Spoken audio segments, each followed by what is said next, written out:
Hello my dear students, आप सभी का वेलकम है वोकैब सेशन नंबर 25 में। मैं 24 सेशंस करा चुका हूं। जिन्होंने नहीं देखे हैं फटाफट वो भी देखना और प्रॉपर नोट्स बनाते हुए चलना, स्क्रीनशॉट के चोचले मत पालना।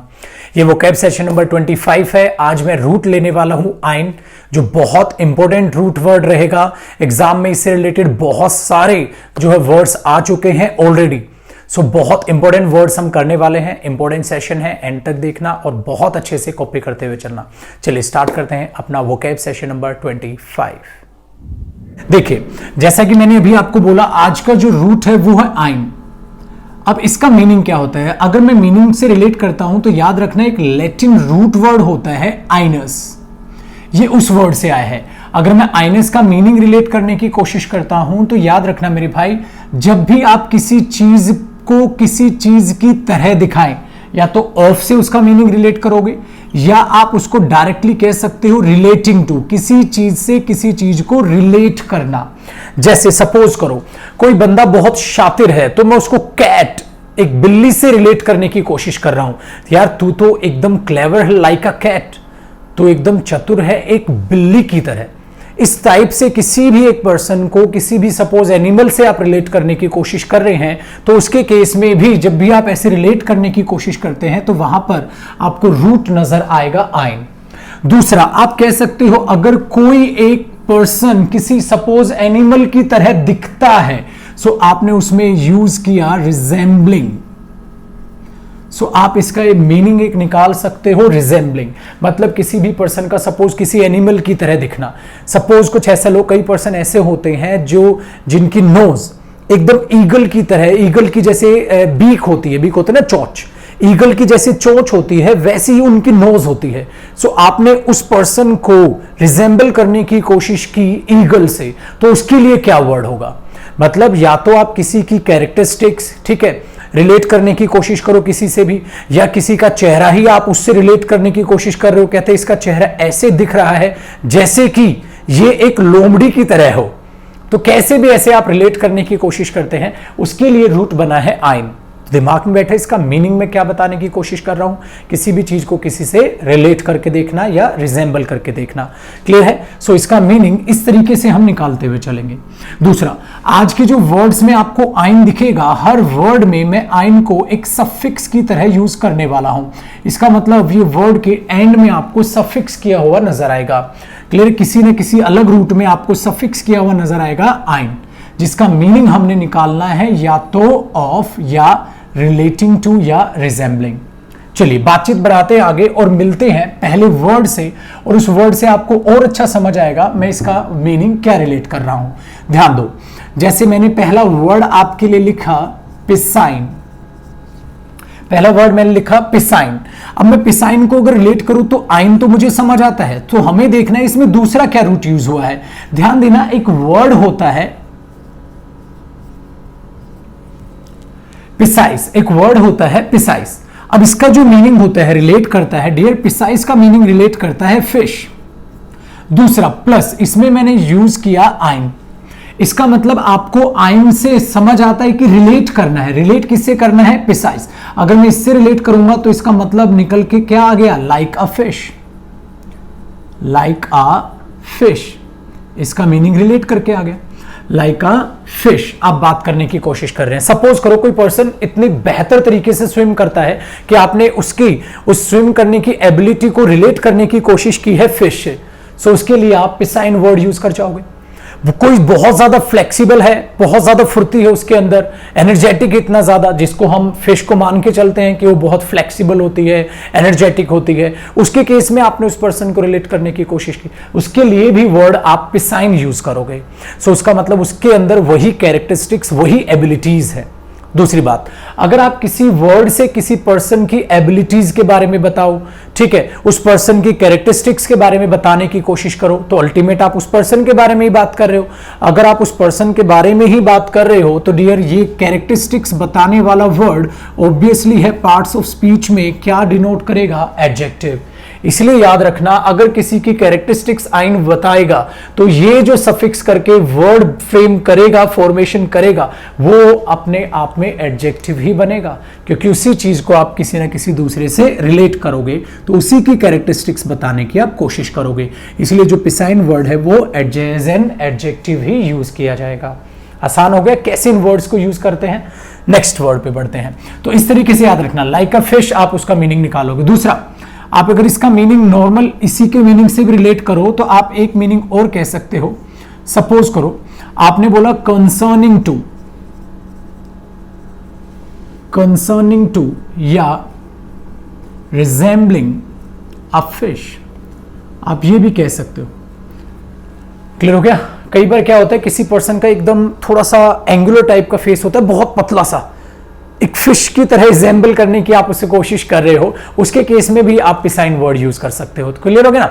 किसी की तरह दिखना या किसी की भी एनिमल की सपोज कैरेक्टरिस्टिक्स आपके अंदर है, किसी भी तरीके से आप उसको रिलेट कर सकते हो। क्लियर है जी?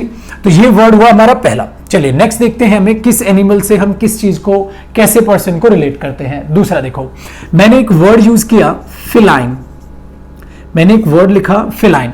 अगर मैं फिलाइन में भी समझूं तो इसमें भी आइन अपने आप में यूज हुआ है। अब मुझे यह देखना है कि इसमें दूसरा वर्ड यूज क्या है। इसमें दूसरा वर्ड है फेलिनस। अब मुझे समझना है कि फेलिनस अपने आप में क्या है। याद रखना, जो फेलिनस होता है डियर, उस रूट का मतलब होता है कैट। अब ध्यान दो, अगर मैं कैट को रिलेट करूंगा, क्योंकि कहीं ना कहीं अगर फेलिनस में आइन जुड़ा है तो इसका मतलब मुझे रिलेट करना है किसके साथ, कैट के साथ। तो ओवरऑल इसका मीनिंग क्या आया, लाइक अ कैट, एक कैट की तरह। कोई पर्सन बहुत क्लेवर है, चालबाज है, तो हम क्या बोल देते हैं, उसको रिलेट करते हैं, कहता है ये तो क्लेवर है, लाइक अ कैट, एक कैट की तरह ये चतुर है। क्योंकि कैट के ज्यादातर कैरेक्टरिस्टिक्स में क्या आता है, वो बहुत क्या होती है, शातिर होती है। उसी टाइप के पर्सन के लिए आप ये वर्ड यूज कर सकते हो। इसका मतलब डियर अपने आप में ये भी एज एन एडजेक्टिव ही यूज किया जाएगा। सो जहां पर भी एग्जामिनर आपसे इसका मीनिंग पूछे तो समझ जाना आप concerning to a cat, resembling a cat या लाइक अ कैट। कई पर्सन का फेस अगर हम देखते हैं तो हमें कैट की झलक नजर आती है, उसके लिए भी वर्ड आप यूज कर लोगे फिलाइन। क्लियर हो गया? चलिए आगे बढ़ते हैं, देखते हैं नेक्स्ट वर्ड पे। हर वर्ड को अंडरस्टैंड करना ताकि जैसे ही सेशन खत्म हो आपको सारे के सारे वर्ड यूज हो। नेक्स्ट देखो, केनाइन। इस वर्ड के दो मतलब होते हैं, ध्यान रखना डियर। अगर मैं केनाइन में देखता हूं तो एक तो ये यूज किया जाता है एज अ नाउन, एक तो केनाइन वर्ड यूज किया जाता है एज अ नाउन, जो रिलेट करता है डियर टीथ से, जो रिलेट करता है टीथ से। जो आगे के one of the four teeth जो आपके in front of the mouth होते हैं, जो माउथ के बिल्कुल फ्रंट पे 4 टीथ होते हैं, उनमें से एक टीथ जो चीरने या फाड़ने के काम आते हैं, उन टीथ को भी हम केनाइन बोल देते हैं। सो जो केनाइन वर्ड है वो as a noun related to teeth, याद रखना, उसको लिया जाता है, रिलेट किया जाता है। One of the 4 teeth in front of the mouth. मैं इसको लिख देता हूं अगर आप कहीं कंफ्यूजन ना हो तो। हालांकि आपने बचपन में वर्ड सुना होगा, one of the 4 teeth in front of the mouth। जो माउथ के इन फ्रंट होते हैं उनमें से हम दांत की बात करते हैं, टीथ की बात करते हैं, तो उसके लिए केनाइन वर्ड यूज होता है। चलो ये अलग बात हो गई। क्या एग्जामिनर ये पूछेगा? एग्जामिनर इसका मीनिंग ये नहीं पूछेगा। जब भी एग्जाम में है तो इसका मीनिंग ये नहीं पूछेगा, तो बहुत बेसिक हो गया। एग्जामिनर जो केनाइन का मीनिंग पूछेगा वो रिलेट करेगा एज एन एडजेक्टिव, वो रिलेट करेगा एज एन एडजेक्टिव। जब आप एज एन एडजेक्टिव केनाइन को यूज करोगे तो आपको ये देखना पड़ेगा ये वर्ड किससे रिलेट कर रहा है। याद रखना, ये जो वर्ड आया है ये आया है कैनिनस। जो कैनाइन वर्ड है वो आया है कैनिनस, और जो कैनिनस का मीनिंग होता है डियर वो होता है डॉग। कैनिनस का जो मीनिंग होता है वो होता है डॉग। इसका मतलब लाइक अ डॉग। फाइनली जो कैनाइन का exactly as an adjective meaning आता है वो आता है like a dog. So you are trying to behave like a dog. बहुत ज्यादा कोई बक बक करे तो बोलते हैं कुत्ते की तरह क्यों भौंक रहा है बे। सो बहुत ज्यादा कोई बक बक करता है लाइक अ डॉग, सो आप उसको रिलेट करते हो। क्लियर हो गया? सो उसकी कैरेक्टरिस्टिक्स को मैच करने की कोशिश करते हो डॉग से, उसके लिए हम ये बोल देते हैं। दूसरा, कई बार बोल देते हैं वफादार। आप किसी के हैं तो कहते हैं ना वफादारी कुत्ते की तरह निभाओ। सो उसके लिए आप उस वर्ड को यूज कर सकते हो canine. So canine as a noun अलग मीनिंग देता है और एज एन एडजेक्टिव अलग मीनिंग देता है, दोनों मीनिंग दिमाग में रखना। दूसरी बात डियर, एग्जामिनर ये नहीं पूछेगा, एग्जामिनर ये पूछेगा, इसलिए इसको इंपॉर्टेंट मार्क कर रहा हूं। एग्जाम में ये पूछा जाएगा, ये नहीं पूछेगा, बच्चों वाला काम हो गया। आसान है जी। चलिए आगे बढ़ते हैं, फोर्थ वर्ड को देखते हैं। बोर्ड पे दिखाई दे रहा होगा, ध्यान देना। आवाज ओके है डियर? है, देख रहा हूं मैं, स्क्रीन पे भी आ रही है। चलिए बहुत बढ़िया। देखो एक वर्ड होता है एक्विलाइन। अब एक्विलाइन का मतलब क्या होता है उसको समझते हैं। वर्ड एग्जाम में आए, इसको मैं इंपॉर्टेंट मार्क कर रहा हूं, ध्यान रखना। ये वर्ड एग्जाम में पूछा गया है। अगर इस वर्ड को मैं रिलेट करता हूं तो ये आता है एक्विला। एक्विलाइन जो वर्ड है वो आया है एक्विला। एक्विला जो रिलेट किया जाता है ना डियर, उसका मतलब होता है ईगल। उसका मीनिंग होता है ईगल। अब ईगल को आप पर्सन से कैसे रिलेट करते हो? अगर सपोज करो किसी की नजर बहुत ज्यादा शार्प है, तेज है, तो उसके लिए आप बोल देते हो ईगल की तरह, उसको रिजेंबल करने की कोशिश करोगे। दूसरा, कोई भी पर्सन की सपोज नोज जो है वो ईगल की बीक की तरह है, चोंच होती है ना, उसको बीक बोल देते हैं, उसकी बीक की तरह। नोज कई बार इस टाइप से की नोज हो जाती है पर्सन की कि वो रिलेट करती है किसकी तरह? बीक की तरह। किसकी थी? याद करो, याद है एक हमारा सुपर हीरो शक्तिमान। शक्तिमान में कैरेक्टर था किल्विश, तमराज किल्विश, अंधेरा कायम रहे, याद है वो? सो उस तमराज किल्विश को देखना, उसकी नोज एकदम बीक की तरह थी, जैसे कि वो ईगल की बीक हो, चोंच हो, उसकी तरह उसकी नोज थी। तो उसको हम रिलेट करने की कोशिश करते थे।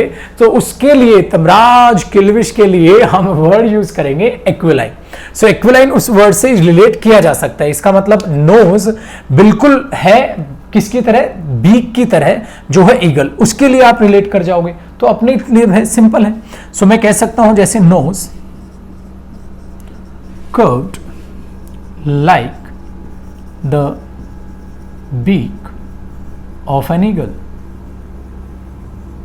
तो इस तरीके से उसकी नोज नजर आ रही है। तो उसके लिए आप यही चीज मेंशन कर सकते हो कि हम इसको इस तरीके से रिलेट करने की कोशिश करते हैं।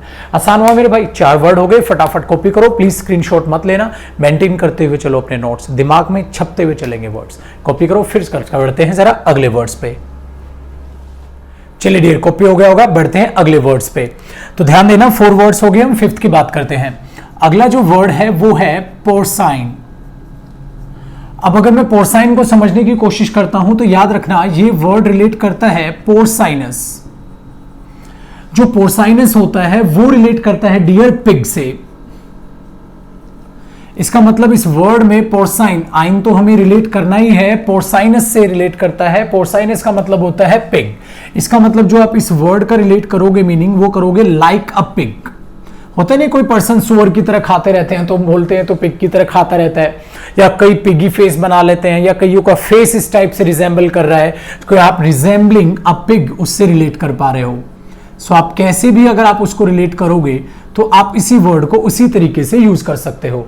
अगर किसी की कैरेक्टरिस्टिक्स या किसी को रिलेट करोगे तो बट ऑब्वियस बात है डियर, मैंने बोला वो नाउन का रिलेट करोगे, और नाउन के बारे में कोई कुछ भी बताए क्या होता है? As an adjective. इसीलिए जहां आइन सफिक्स किया जाएगा वो वर्ड ज्यादातर अपना रिलेशन किसके साथ रखेगा? एज एन एडजेक्टिव के साथ ही रिलेट करेगा। चलिए बात करते हैं अगले वर्ड के। तो इस 5th वर्ड इजी होगा, आसान है, इसलिए मैं थोड़ा सा फास्ट चल रहा हूं इस वोकैब में। 6 देखो, मैंने यहां पे यूज किया लियोनाइन। अब अगर मैं लियोनाइन को समझने की कोशिश करूं, देखो अब आप भी रिलेट कर पा रहे हो ना, अगर मैं लियोनाइन को रिलेट करने की कोशिश करूं तो ये आइन है, और लियोन का मतलब क्या है, किससे आया है? एग्जैक्टली लियोनाइनस से ये वर्ड रिलेट करता है। जो लियोनाइनस वर्ड होता है वो होता है लायन। लाइन से ये मतलब रिलेट करेगा। इसका मतलब जो फाइनल इसका मीनिंग दोगे मेरे भाई, आप कह सकते हो लाइक अ लायन या रिजेंबलिंग अ लायन। क्लियर हो गया? जैसे आपकी आवाज, आपकी साउंड बड़ी रिच है, दहाड़ता है जैसे लायन, तो हम उस तरीके से उसको रिलेट करेंगे। या बहादुर हो इतने ज्यादा, क्लियर हो गया ना, आप एकदम निडर हो, बहादुर हो उसकी तरह, तो उसके लिए हमने इस वर्ड को रिलेट किया। तो पर्सन को ही रिलेट करोगे, ये भी एज एन एडजेक्टिव ही यूज किया जाएगा। सो लियोनाइनस, लियोनाइन याद रखना, लियोनाइनस से रिलेट करता है, लाइन से रिलेट करेगा, लाइक अ लाइन या रिजेंबलिंग अ लाइन आप रिलेट करोगे। नेक्स्ट देखो, अगला वर्ड है कोवाइन। ध्यान दो, आर है बट आर की रे की साउंड बड़ी धीमी है, तो इसको कोरवाइन नहीं कोवाइन आप बोल सकते हो। अब जो कोवाइन है उसका मीनिंग क्या हो जाएगा, ये आइन से हटा के अगर मैं देखूं, कोरवाइनस इसमें जुड़ा हुआ है, और जो वर्ड ये रिलेट करता है वो रिलेट करता है डियर क्रो, वो रिलेट करता है क्रो। अब क्रो से आप क्या करो, होता है ना कई पर्सन काव काव करते रहते हैं, तो उसके लिए आपने वर्ड यूज कर लिया। सो आप कह सकते हो लाइक अ क्रो, या ऑब्वियसली कई बार हम करते हैं रिजेंबलिंग अ क्रो।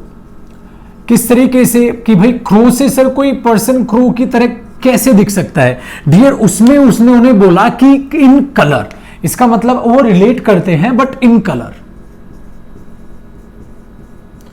उससे आप रिजेंबल करके हम कई बार हम पर्सन के लिए यूज कर लेते हैं कोवाइन। ये भी एज एन एडजेक्टिव ही वर्ड यूज किया जाएगा इन अ नेगेटिव, ऐसा ये वे नहीं है, ये वे नेगेटिव माना जाएगा, बट एग्जाम में ये वर्ड आया है तो इसका भी आपको ध्यान रखना है। नेक्स्ट देखो, 8th वर्ड की तरफ बढ़ लेते हैं, आसान है। ध्यान देना, इस वर्ड के लिए आपने शायद सुना हो और एग्जाम में आता है, इसलिए मेरे भाई मैं इसको कर रहा हूं इंपोर्टेंट मार्क। हेसाइन इसको बोलते हैं। हेसाइन मतलब वही है कि आर जो है एकदम लो पिच करेगा। हेसाइन ज्यादातर ये होता है डियर, जो आर होता है उससे पहले अगर कोई वावल साउंड है तो वो आर जो है वो हम एकदम उसकी पिच जो है वो लो कर देते हैं। इसका मतलब आप इसको पाक बोलोगे, पारक तो नहीं बोलोगे, इसको वर्क बोलोगे, वरक तो नहीं बोलोगे, तो इससे पहले वावल साउंड होगी तो हम आर की जो साउंड है वो एकदम लो थोड़ी सी कर देते हैं, इसलिए इसको हेसाइन बोल दिया जाता है। अब अगर मैं हेसाइन को समझने की कोशिश करता हूं तो ये भी वर्ड एग्जैक्टली आया है हेसाइनस। अब जो हेसाइनस रिलेट करता है वो रिलेट करता है गॉट, ठीक है। सो इसका जो मीनिंग तैयार होगा वो भी बिल्कुल सेम हो जाएगा, लाइक अ गॉट, लाइक अ गॉट। आप किसी भी पर्सन की कैरेक्टरिस्टिक्स रिलेट करने की कोशिश करोगे गॉट से, सो उसके लिए वर्ड बन जाएगा हेसाइन। आसान वर्ड है, इजी है, इसलिए मैं फास्ट करा रहा हूं आज वो कैप। नेक्स्ट देखो, बट इजी है ये मतलब नहीं कि एग्जाम में नहीं आती, सारे वो वर्ड्स हैं जो एग्जाम में बार बार रिपीट हुए हैं इस रूट से रिलेट करते हुए, आइन से। नेक्स्ट देखो, एक्वाइन। एक्वाइन जो वर्ड है, एक्वाइन को देखते हैं। एक्वाइनस से ये बना है, बट ऑब्वियस बात है एक्वाइनस से ये वर्ड बनाया गया है। अब आता है कि एक्वाइनस, एक्वाइन जो एक्वाइनस से रिलेट करता है, इसका मतलब क्या होता है, ये रिलेट करता है डियर हॉर्स से, कनेक्टेड विद हॉर्स। आप कह सकते हो लाइक अ हॉर्स, कई बार होता है ना घोड़े की तरह बड़ा हो गया है तुम, ठीक है, या आप कह सकते हो कनेक्टेड विद हॉर्स। आप इसको इस तरीके से रिलेट कर सकते हो, तो आसान हुआ यहां तक। नेक्स्ट वर्ड देखते हैं, 10th। अब 10th को रिलेट करते हैं बोवाइन। अब अगर मैं बोवाइन को समझने की कोशिश करता हूं तो ये बोवाइनस से बना है, बोवाइनस वर्ड होता है हमारा। सो बोवाइन बोवाइनस से रिलेट करता है, और बोवाइनस जो वर्ड रिलेट करता है वो रिलेट करता है डियर काउ से, गाय से। अब ध्यान दो, सो जिसके अंदर काउ जैसी कैरेक्टरिस्टिक्स होते हैं ना, जो दयावान होता है या बहुत सादा सिंपल जो होता है, उस पर्सन को हम रिलेट करते हैं, बोलते हैं तो गाय की तरह सीधा है, भोला है, तो शांत पर्सन, एकदम भोला पर्सन, दयावान पर्सन, उस टाइप की कैरेक्टरिस्टिक्स को हम रिलेट करते हुए चल लेते हैं बोवाइन, जो बोवाइनस से आया है। इसका मतलब कनेक्टेड विद काउ, काउ से रिलेट करना, या लाइक अ काउ, काउ की तरह कैरेक्टरिस्टिक्स रखना, उसके लिए वर्ड यूज कर लिया जाता है। सो आसान है यहां तक। अब यहां तक कॉपी करो, फिर करते हैं जरा मुलाकात आगे। कनेक्ट करना है, कॉपी करना है डियर, प्लीज स्क्रीनशॉट में मत घुसो भाई, फिर बोलोगे सर याद नहीं होती। हाथ से राइटिंग लिख के रखोगे, रजिस्टर मेंटेन करते हुए चलो। 25th सेशन है ये, 24 ऑलरेडी हो चुके हैं, सारे सेशंस के नोट्स मेंटेन करो, कॉपी करो, फिर करते हैं आगे मुलाकात। माय डियर स्टूडेंट्स, ये था आज आइन का एक छोटू सेशन। अगला सेशन भी आइन रूट पर ही होगा, क्योंकि अभी ये रूट खत्म नहीं हुआ। इससे रिलेटेड मैंने 10 वो वर्ड्स कराए हैं जो एग्जाम में बार बार रिपीट होते हैं। अगले 10 वर्ड्स और बाकी हैं जो वोकैब सेशन नंबर 26 में आपका इंतजार कर रहे हैं। 25 सेशंस में वोकैब के करा चुका हूं। प्रॉपर अपने नोट्स बनाओ, खूब मेहनत करो और घर से बाहर मत निकलो। आई होप आप घर पर हैं, एकदम सुरक्षित हैं, अपनी फैमिली के साथ मस्त जिंदगी बिता रहे हैं। दूसरा, टेंशन मत लो, सब ठीक हो जाएगा। और घर से बाहर तब निकलो जब जरूरी हो, जब बेहद जरूरी हो तब घर से बाहर निकलो, अदरवाइज घर से बाहर प्लीज मत निकलो। सेल्फ स्टडी पे ध्यान दो, आराम से घर पे बैठो, फैमिली के साथ टाइम बिताओ। इससे अच्छा समय कभी नहीं मिलेगा। अपने दिमाग में ये बातें लाओ। प्लीज नेगेटिव थिंकिंग से बच के रहो। जॉब कब निकलेंगी, अरे सब ठीक होना है मेरे भाई, आपको भी पता है, मुझे भी पता है। सो क्यों नेगेटिविटी के पीछे भागते हो? अभी आपका फर्ज बनता है कि सिर्फ आप पढ़ाई पे ध्यान दो, इसके अलावा किसी भी चीज पर दूसरा ध्यान मत दो। क्लियर हो गया? बहुत जल्द मैं ऑनलाइन बैच लाऊंगा, जो बच्चे पूछते रहते हैं, बहुत जल्द आने वाला हूं। जल्दी आपको सरप्राइज मिलने वाला है। सो इसी सरप्राइज के साथ मिलते हैं नेक्स्ट वीडियो के सेशन में, वोकैब के सेशन नंबर 26 में। आइन रूट के साथ ही हम 26 में वापसी करेंगे। तब तक के लिए बाय बाय, जय हिंद।